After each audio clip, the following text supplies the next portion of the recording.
সন্ধেবেলা যখন আমাদের মুখরোচক খেতে ইচ্ছে করে তখন প্রোটিনে ভরা এই খাবারটাই আমি বানিয়ে থাকি।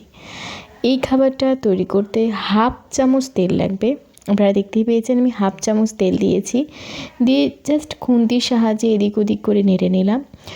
আর এই খাবারটা এতটাই মুখরোচক আর এত অসাধারণ খেতে, খেলে কিন্তু আপনার সন্ধ্যের খিদেটা দারুণভাবে মিটে যাবে। মাত্র একটা পেঁয়াজ আমি এর মধ্যে দিয়েছি আর দুটো কাঁচা লঙ্কা আমি এর মধ্যে দিয়েছি। খুব একটা বেশি ঝাল এতে প্রয়োজন হয় না, তবে আপনারা যারা ঝাল খেতে পছন্দ করেন তারা অবশ্যই দিতে পারেন। পেঁয়াজটা হালকা একটু নরম হয়ে আসতে আমি এর মধ্যে টমেটোটা দিয়ে দিয়েছি। টমেটোটা দিয়েও আমি এটা ভালো করে নাড়াচাড়া করতে লাগলাম ততক্ষণ পর্যন্ত যতক্ষণ না টমেটোটা নরম হয়ে আসে।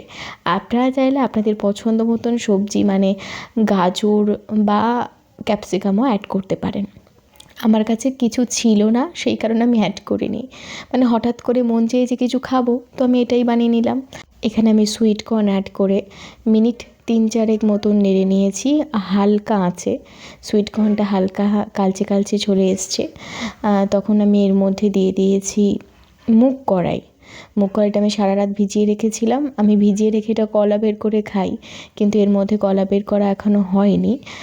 তার আগেই আমি এখানে অ্যাড করেছি। ছোলাটাও কলা বেরোয়নি, তার আগেই অ্যাড করেছি। আপনারা চাইলে কলা বেরিয়ে পড়ার পরও এটা করতে পারেন।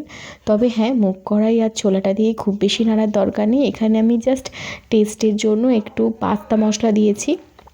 আপনারা চাইলে এটা স্কিপ করতে পারেন, তবে পাস্তা মশলাটা দিলে অসাধারণ খেতে লাগে। আর নুনটা একদম সামান্য দিয়েছি, ওই 2 চিমটি মতন, কারণ পাস্তা মশলার মধ্যে তো নুন থাকে। আর এই সমস্ত খাবারে খুব একটা নুন মানে মারাত্মক নুন কিন্তু একদমই দরকার হয় না। আপনারা চাইলে এটা ম্যাগি মশলা দিয়েও করতে পারেন, তবে পাস্তা মশলাটাও কিন্তু ভালো লাগে।